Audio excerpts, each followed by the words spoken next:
नमस्कार, योग निरोग में आपका स्वागत है। मैं हूं रामवीर श्रेष्ठ और आज हम बात करेंगे उस बीमारी पर जिसे कहा जाता है बोनापन, यानी आपके लाड़ले की लंबाई जब कम रह जाती है, जब वो नहीं बढ़ता है और आपको चिंता लगातार सताने लगती है, तब योग उसमें क्या भूमिका निभा सकता है, इसी पर है हमारी आज की ये कड़ी योग निरोग।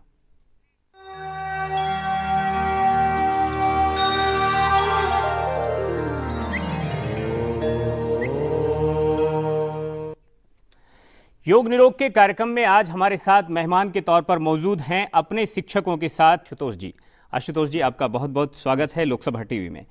और हम सबसे पहले इस बात को जानने समझने की कोशिश करेंगे कि ये जो लंबाई का न बढ़ना है, ये कब किसी गार्जियन को पता लगता है कि अब जो है इसके साथ कोई दिक्कत है बच्चे के, और उसके लक्षण जो हैं, सिम्टम्स हम कैसे पहचानें? जब बच्चे का शारीरिक ग्रोथ उसकी उम्र के साथ जब बढ़ता हुआ न देख माता पिता परेशान होना शुरू हो जाते हैं कि किस प्रकार से इसकी लंबाई बढ़ेगी, और इसके लिए जो उनका खान पान है, जो जीवन शैली है और आनुवंशिकता, यदि माता या पिता दोनों में से कोई भी एक यदि जिनकी लंबाई कम है तो वह इसके लिए ज़्यादा चिंतित रहते हैं कि हो न हो कहीं मेरे बच्चों की लंबाई कम न हो जाए।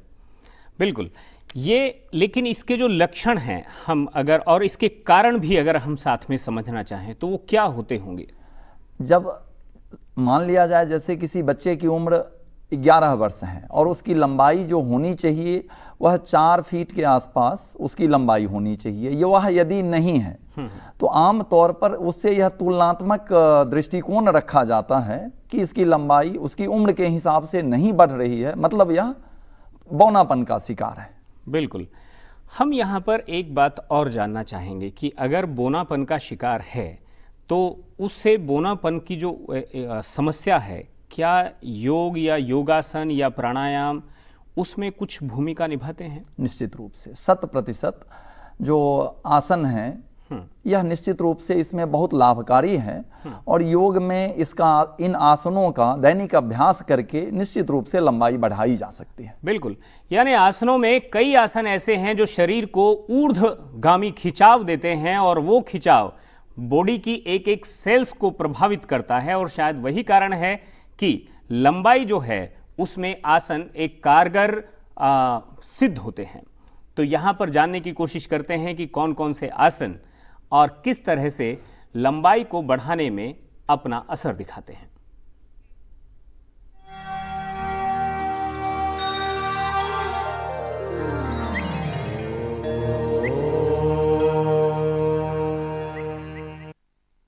इस श्रृंखला में लंबाई बढ़ाने के लिए जो प्रयोग में किए जाने वाले आसन हैं, यह 5 प्रकार के हैं जो कि बहुत सहज हैं, और इसका अभ्यास जिन बच्चों की लंबाई नहीं बढ़ पा रही है उनके माता पिता अपने निगरानी में करवा सकते हैं, और यह बहुत ही सहज है। आप देख सकते हैं इसका अभ्यास। सर्वप्रथम है ताड़ासन। दोनों पैर मिले हुए ताड़ासन की स्थिति, खड़े हो जाएं, दोनों पैर मिलाकर, एड़ी पंजे एक साथ, दोनों हथेली दोनों जांघों के बगल में, धीरे से दोनों हथेली ले जाएं सिर के ऊपर, उंगलियों को इंटरलॉक कर रख लें। श्वास भरते हुए अपने शरीर को ऊर्ध्वगामी ऊपर की ओर खींचें। दोनों कोहनी, कंधे, बाजू, दोनों एड़ी पंजे पूर्ण रूप से खींचे हुए, जैसा आप देख पा रहे हैं।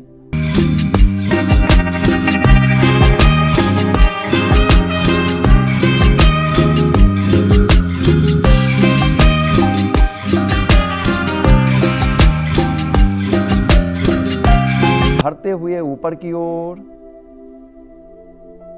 बहुत सुंदर। इन आसनों का अभ्यास रोज दिन 5 से 10 बार तक करवाया जा सकता है। धीरे से वापस विश्राम। इन्हीं आसनों की श्रृंखला में जो अगला आसन है वह है त्रियक ताड़ासन। दोनों पैरों को खोल लें 1.5 से 2 फीट तक की दूरी, दोनों हथेली की उंगलियों को इंटरलॉक कर आपस में मिला लें, सिर के ऊपर रख लें, श्वास भरते हुए ऊपर की ओर खींच दें। प्रश्वास की क्रिया करते हुए धीरे धीरे श्वास छोड़ते हुए अपने अपने दाईं ओर ले जाएं, राइट साइड। प्रत्येक खिंचाव को महसूस करें, शरीर के सभी अंगों में खिंचाव होने दें। पुनः धीरे धीरे वापस। ठीक इसी प्रकार अपने बाईं ओर प्रश्वास की क्रिया करते हुए, सिर्फ इसमें इतनी सावधानी जरूर बरतें, प्रश्वास की क्रिया के साथ खींचें, श्वास भरते हुए वापस ले आएं। पुनः धीरे धीरे अपने दाईं ओर,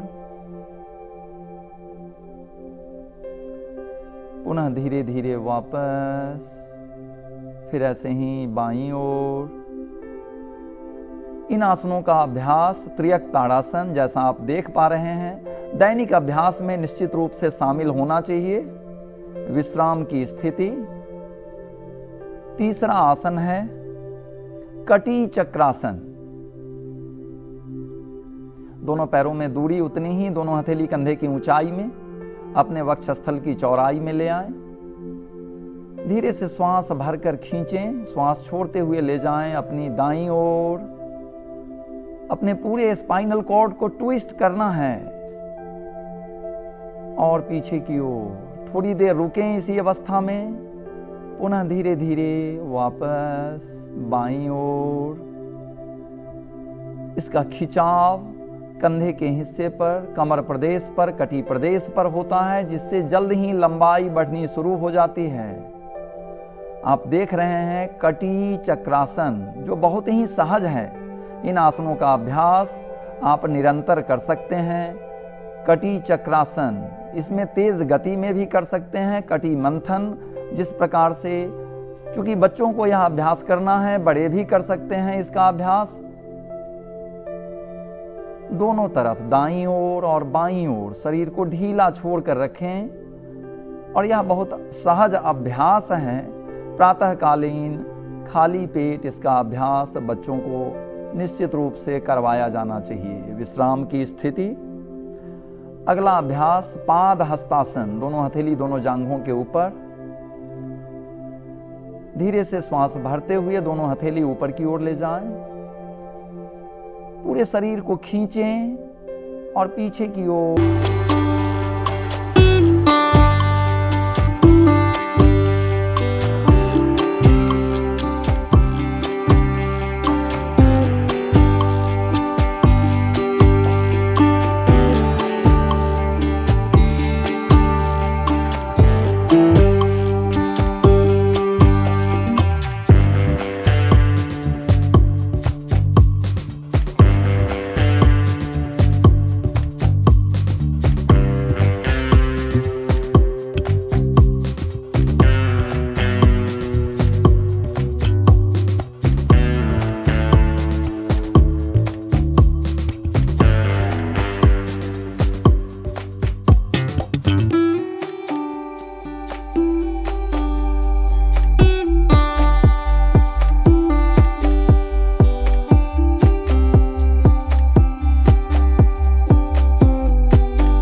उन्हें सफलता नहीं मिलती है। हम यहाँ पर कुछ प्राणायाम की बात करना चाहेंगे जी। प्राणायाम किस तरह से असर डालता है खासतौर पर जो ग्रोथ है उसको लेकर? जैसे हम बात करें नाड़ी शोधन प्राणायाम की, तो बच्चों में चूंकि अच्छी भूख का न लगना यह भी एक कारक है कि उनका शारीरिक ग्रोथ पूर्ण रूप से नहीं हो पाता है। इसके लिए जो ज़रूरत है कि यदि दैनिक 2 मिनट का प्राणायाम यदि उनके जीवन में दिनचर्या में जोड़ दिया जाए तो शारीरिक ग्रोथ में वह सहायक सिद्ध हो सकता है। बिल्कुल, तो यहाँ पर देखने की कोशिश करेंगे कि प्राणायाम किस तरह से लंबाई को बढ़ा सकता है।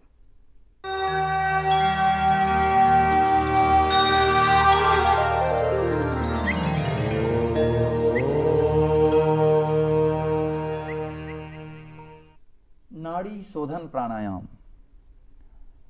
सहज अवस्था में बैठें, दाहिने हथेली से नासिकाग्र मुद्रा बना लें।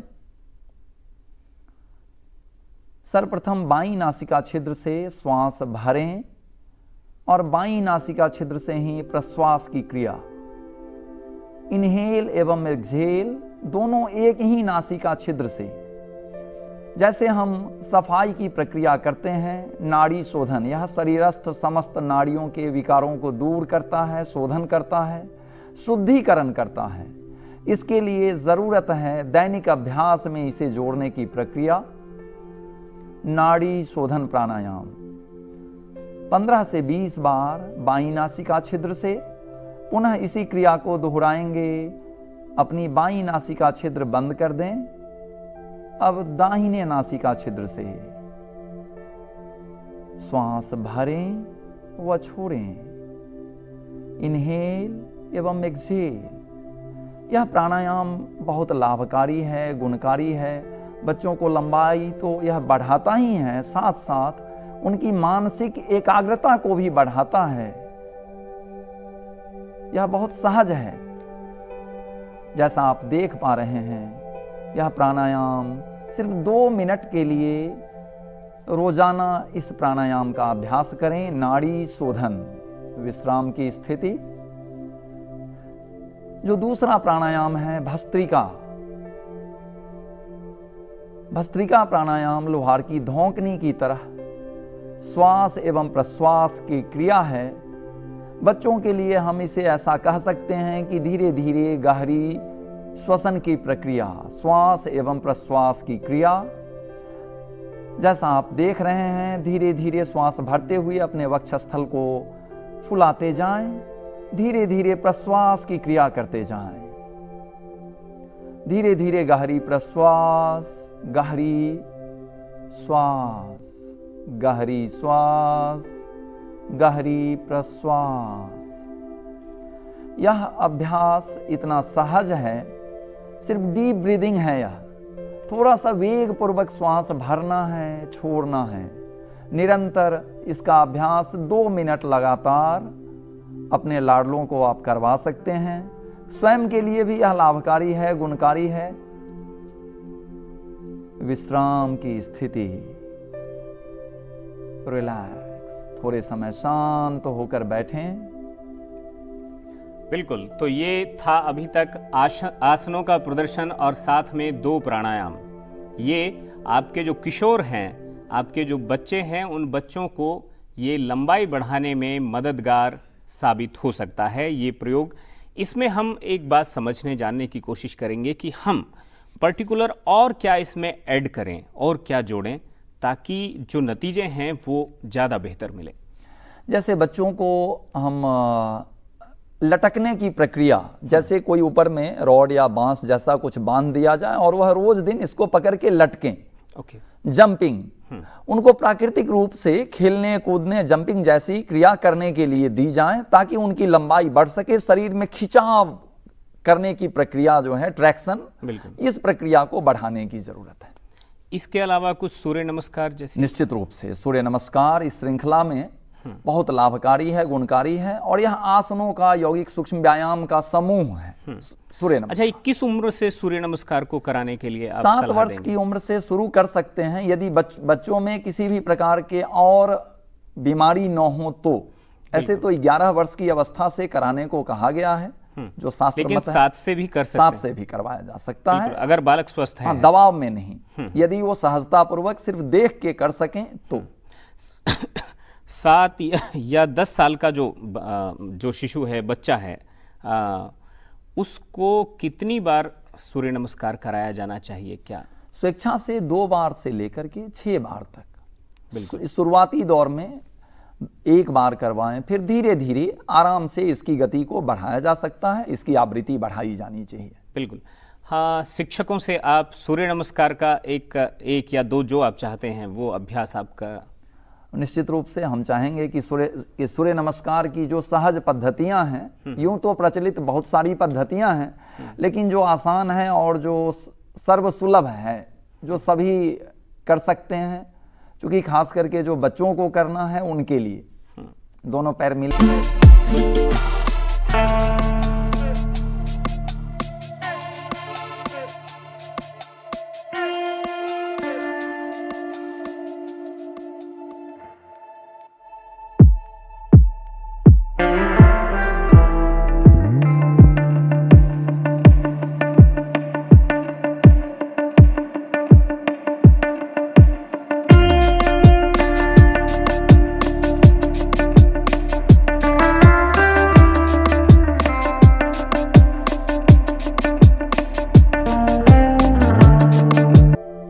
इसके 12 मंत्र हैं, लेकिन एक प्रथम मंत्र जैसा आप सुन पा रहे हैं, मंत्र जाप करेंगे। ओम सूर्य नमः। धीरे धीरे आंखें खोल लें, श्वास भरते हुए ले जाएं। नंबर 2, हस्तोत्तान आसन, इसमें भी देख रहे हैं पूर्ण खिंचाव की स्थिति है, प्रश्वास की क्रिया करते हुए। नंबर 3, पाद हस्तासन, शरीर को खींचते हुए, फोरहेड, ललाट, घुटनों को छू जाए। नंबर 4, अश्व संचालन,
से कहानी शुरू हुई, प्राणायाम तक गई और उसके बाद 6 सूर्य नमस्कार और इसके बाद भी हम आचार्य जी से जानना चाहेंगे कि क्या अभी भी कुछ टॉनिक बाकी है जो बच्चों को दिया जाना चाहिए। जी, बच्चों को जल नेति जो एक क्रिया है क्लींजिंग प्रोसेस के लिए, जो नासिका रंध्र की सफाई करता है, इसके लिए एक नेति पॉट जो जल नेति का लोटा है यह, इसमें गुनगुना पानी नमक डालकर और इस प्रकार से इस क्रिया को करते हैं जो नासिका रंध्र की यह सफाई करता है। जैसा आप देख रहे हैं, यह किसी भी कुशल योगाचार्य के निर्देशन में ही करें या अपने बच्चों से करवाएं। जो जल नेति के पश्चात कपालभाति और तत्पश्चात तेल नेति नास्यम, नासिका में 4-4 बूंद गाय का घी या बादाम रोगन तेल या सरसों तेल निश्चित रूप से नासिका रंध्र में डालें, ताकि जल नेति में यदि कोई पानी का बूंद टिक जाए तो वह बाहर की ओर निकल जाए। तो जल नेति का अभ्यास निश्चित रूप से उनके जीवन शैली में शामिल कराया जाना चाहिए। बिल्कुल। आखिर में हम आहार विहार के बारे में भी समझना चाहेंगे। ऐसे बच्चों को जिनकी ग्रोथ कम हो रही है, उनके खान पान में किन चीज़ों को शामिल किया जाए, किस तरह का उनका खान पान हो? उनके खान पान में हरी पत्तेदार सब्जियों का समावेश निश्चित रूप से होना चाहिए, क्योंकि आजकल के जो बच्चे हैं वो फास्ट फूड और जंक फूड की ओर ज़्यादा भागते हैं, जिस कारण उनका शारीरिक ग्रोथ अच्छा नहीं होता, उनकी भूख मर जाती है, पाचन संस्थान निष्क्रिय हो जाता है। तो इसलिए उनके आहार में निश्चित रूप से हरी पत्तेदार सब्जियों का सम्मिश्रण होना चाहिए। और चाय की जगह आप दूध का कुछ सुझाव देंगे? निश्चित रूप से सर्वसुलभ है देसी गाय का दूध, यदि उनको पीने को मिले तो यह सबसे बेहतर है, क्योंकि आजकल जो यूरिया वाला जो दूध मिल रहा है यह तो निश्चित रूप से हार्मोनल इम्बैलेंसिंग का बहुत बड़ा कारक है, क्योंकि शारीरिक ग्रोथ में यह बहुत बड़ा रुकावट है। इसके लिए गाय का दूध सर्वोत्तम आहार है। बिल्कुल। यहाँ पर आपने जो बोनापन की समस्या को दूर करने के लिए जो सुझाव दिए, जिन आसनों, प्राणायाम और जिन षटकर्म को लेकर के आपने यहाँ समीक्षा की, उस सब को लेकर आपका बहुत बहुत शुक्रिया। यहाँ पर आखिर में आचार्य जी ने एक बात और संदेश देने की कोशिश की है, और वो ये कि अगर आप अपने बच्चों को चाय के बजाय दूध और ख़ास तौर पर भारतीय गाय के यानी देसी गाय के दूध का उसको नियमित रूप से अगर सेवन कराना शुरू करेंगे, उसे पिलाना शुरू करेंगे, तो नतीजे और चार चांद लगा सकते हैं। फिलहाल योग निरोग में मुझे दीजिए इजाज़त। कल फिर मिलेंगे। नमस्कार।